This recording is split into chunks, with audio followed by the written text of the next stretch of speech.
Hi, this is Tony Poulos reporting from Mobile World Congress here in Barcelona.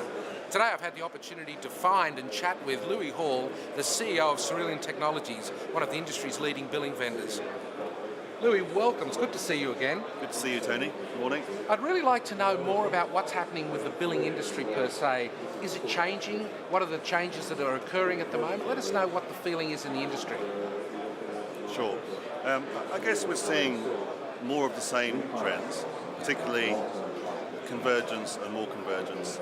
And certainly our recent success has been very dependent upon that convergence paradigm. And what's interesting is even customers who don't need the full capability of converged pre- and post-paid billing and charging have to see that that's in the package and won't go to a vendor that can't offer that. So that's a huge trend for us. We haven't seen, we don't see too many billing vendors left, or pure billing vendors left in the industry. What's happening? What's happening in the industry? Why is that occurring? Well, we're seeing obviously more consolidation, and we're experiencing that very same thing very acutely, and that previously there might have been 30 or 40 players in our space, maybe 7 or 8 years ago. Now there are probably only 10 vendors, possibly less, who can offer a complete full range of solutions to the OSS BSS conundrum, and that really is a small number, particularly as the next biggest one is 10 times our size, and that's opened up a lot of opportunity for us in terms of more opportunities for us to pursue. And also, obviously, on the customer side, we're seeing consolidation, more and more consolidation, more of the same thing, but also some new agile players springing up, as the market matures, particularly the MVNOs and the resellers, who are doing well in Europe. But obviously the American story is not quite as clear. So that's another trend that we're capitalising on. In fact, one of our recent major deals was with a European MVNO, and there are a couple more in the pipeline, so that's a good trend for us.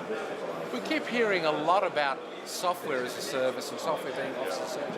Do you see billing as a service starting to come to the forefront? Is there opportunity for you to actually start filling that space as well? I think that's certainly a big factor with some of the alternative providers, particularly the MVNOs and the resellers, who typically come from brand-led, brand-driven marketing organisations. But I think with the big carriers, the MNOs and so on, it's still very much traditional. I've got my IT department, so I want to have my own platform and control my own data in-house. So I think that's, yes, a trend for the newer carriers, for the new providers, but not for the traditional operator carriers. We're seeing a lot of growth in the data market, particularly broadband data delivery, and operators are having a real problem grasping with this. They're offering, fixed price or you can eat plans, but others are now talking about measuring and monitoring and actually applying policy to data customers. How does that work?